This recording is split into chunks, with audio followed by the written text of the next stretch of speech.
Japan is a narrow group of islands located at the eastern edge of Asia, stretching from 24 degrees north latitude in Okinawa to 45 degrees north in Hokkaido, where the Pacific Ocean meets the Sea of Japan. With an area of only 377,975 square kilometers, this country is home to a unique culture that started from ancient traces thousands of years ago.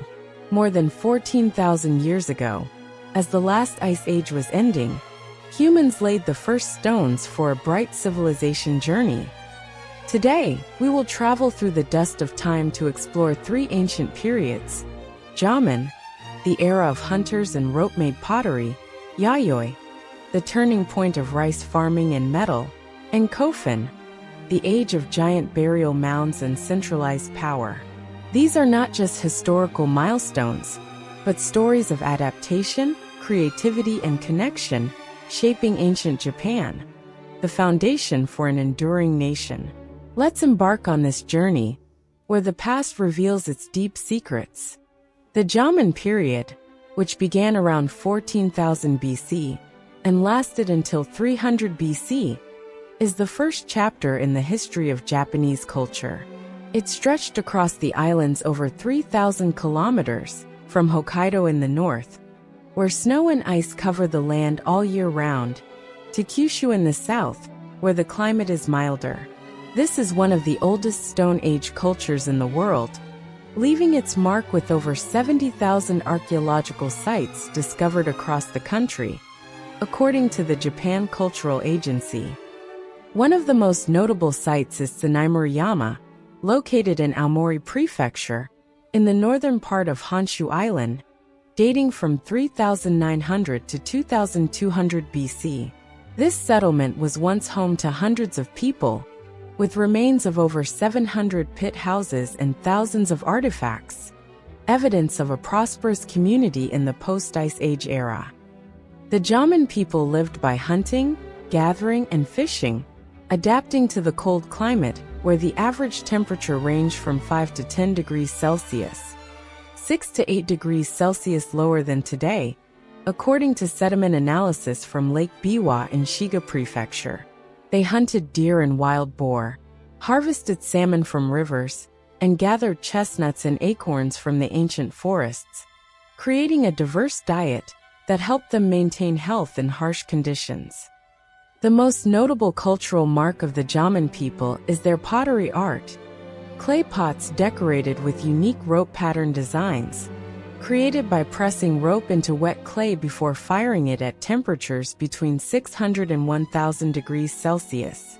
A special pottery sample, excavated at the Odai Yamamoto-I site in Aomori Prefecture, dating back to 12,750 BC, was dated using carbon-14 dating, making it one of the oldest pottery pieces in the world, thousands of years older than pottery from the Middle East or China. These pots were not only tools for daily life, but also reflected creativity and a deep connection to the surrounding environment. In addition to pottery, the Jaman people also left behind clay figurines called dogu, small human-like figures with large eyes resembling protective glasses and mysterious bodies, often found in the Tohoku region, especially at the Kamigaoka site in Niigata Prefecture. Archaeologists, such as Professor Junko Habu from the University of California, believe these figurines might be related to fertility rituals or healing, based on the fact that some dogu were intentionally broken, possibly as part of a sacrificial ritual. Chemical analysis of the clay from these figurines shows that they were made from local materials, proving the Jaman people's advanced craftsmanship. Their beliefs revolved around the worship of nature, from majestic mountains like Fuji, which later became a sacred symbol, to rivers and ancient forests.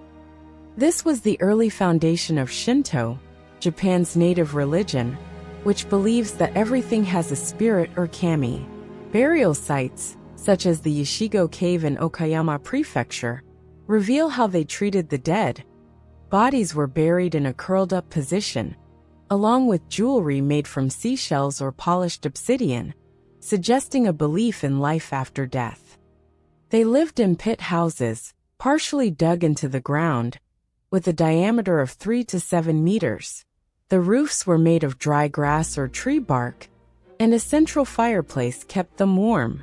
At the Sinai Mariama site, archaeologists also found 4.5-meter-tall wooden pillars, which might have been spiritual symbols or territorial markers, suggesting that their society was more organized than we once thought.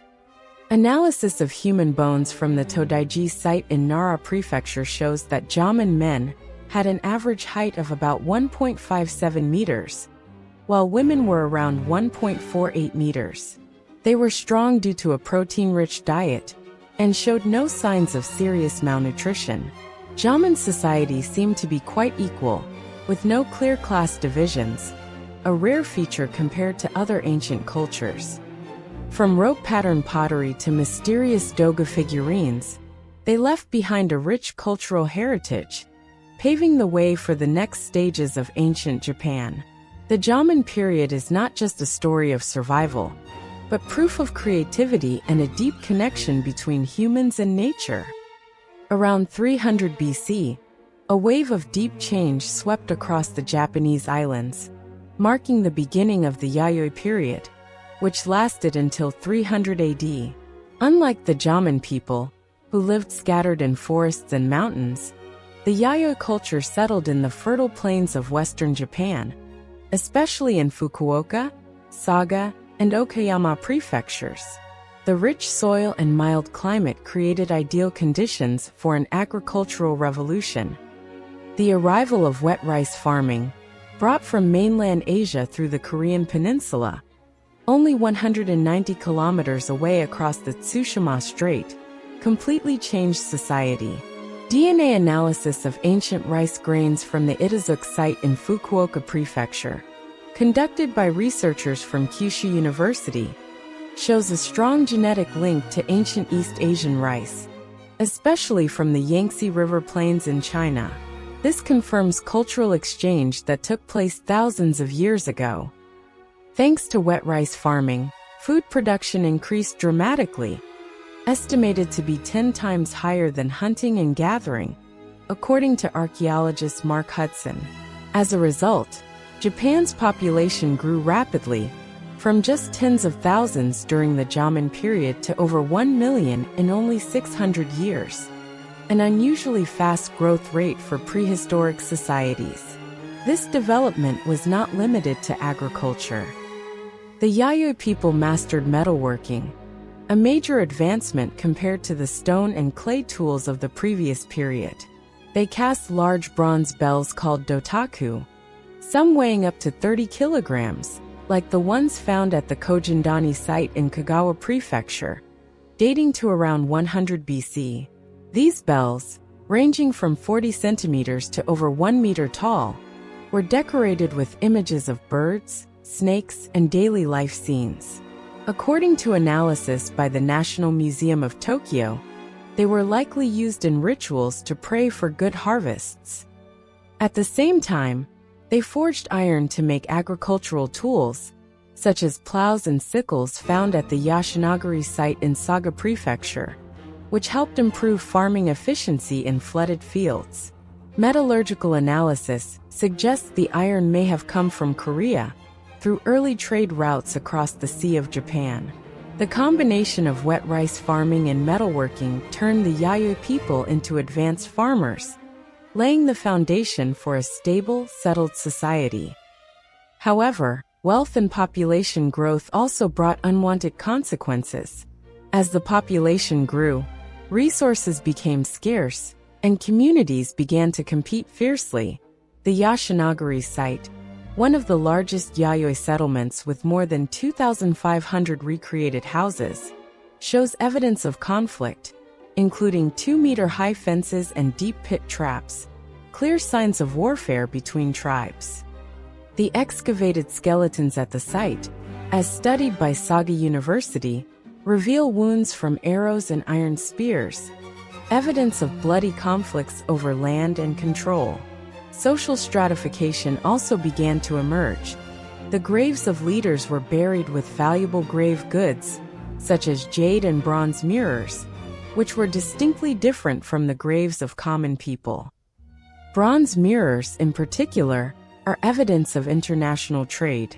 One mirror found at the Sakurazuka site in Fukuoka Prefecture, with patterns similar to Han Dynasty mirrors, 206 BC, 220 AD from China, was identified through copper-tin alloy analysis.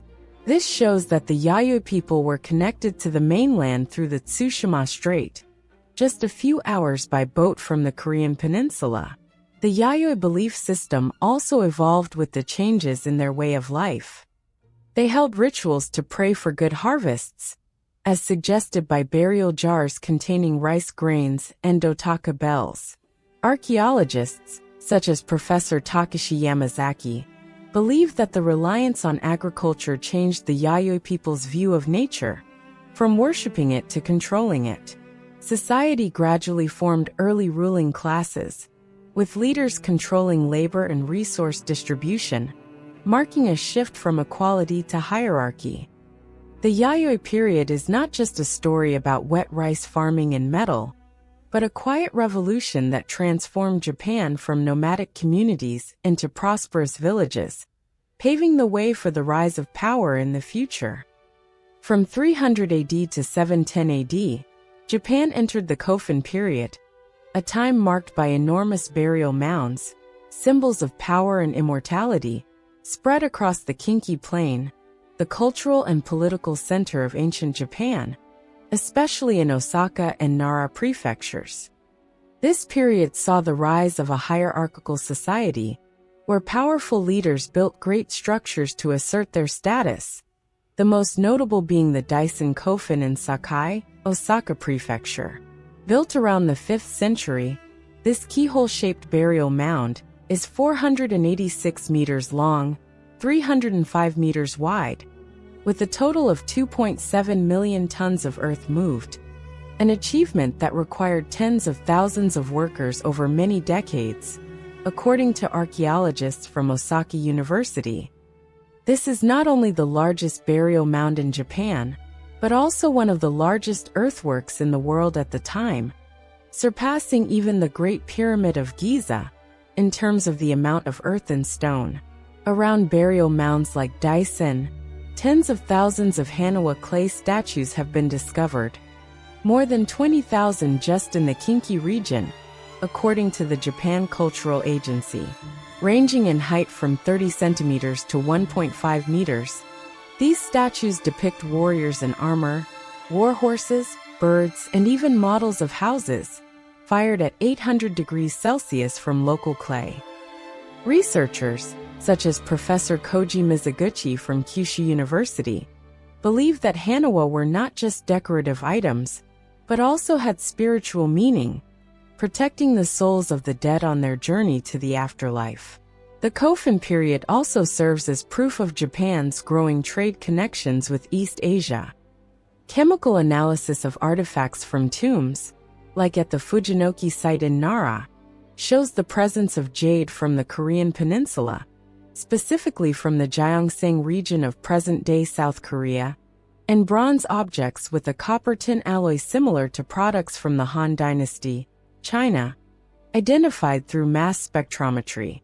Bronze mirrors, such as those found at the Kurizuka site in Nara, feature intricate patterns similar to Han mirrors from the 2nd to 3rd centuries AD, proving trade routes across the Sea of Japan and the Tsushima Strait, which is only 50 kilometers from Korea. The wealth from trade and rice farming strengthened the power of the ruling class, with leaders controlling resources and labor on a large scale.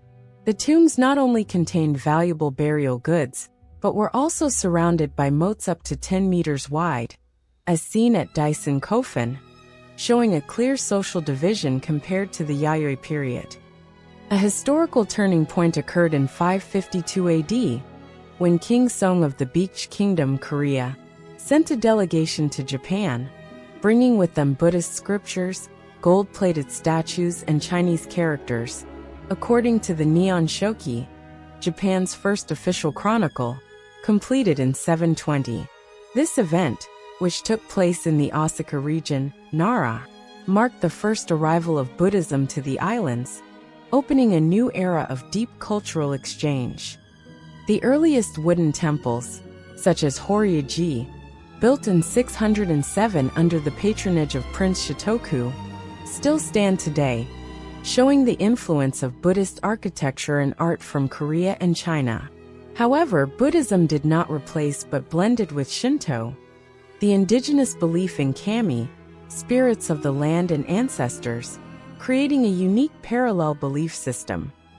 During this period, the Yamato state was founded in the Nara region, considered the direct ancestor of the Japanese imperial family, the oldest continuing dynasty in the world, with origins dating back at least to 660 BCE, according to the legend of Emperor Jimmu.